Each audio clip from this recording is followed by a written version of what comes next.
Hello, my name is Jack Lynch and I'm a solution specialist at Altair KnowledgeWorks. I will be demonstrating how to extract data from a banner-generated accounts receivable trial balance statement into a structured flat file with rows and columns.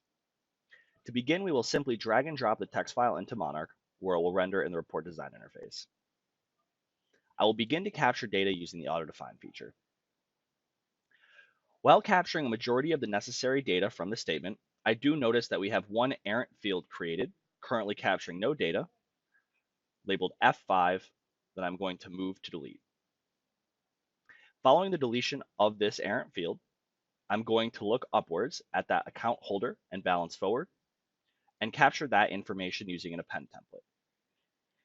Once outlining the trap using my numeric characters, I'm going to once again use our auto-define feature in order to define our fields. Once I have deleted my unnecessary fields and renamed those that are relevant, I will have captured all relevant information pertaining to the statement. Satisfied with how we are extracting our data, I will then click Accept, and we'll move into the Prepare stage.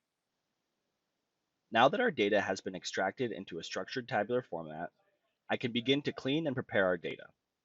We did capture some errant data that we can handle by filtering out rows where the transaction description indicates unnecessary data. Specifically rows where the transaction description is a sequence of dashes or transaction description. Having cleansed our data, we can continue to make changes to enhance our data set.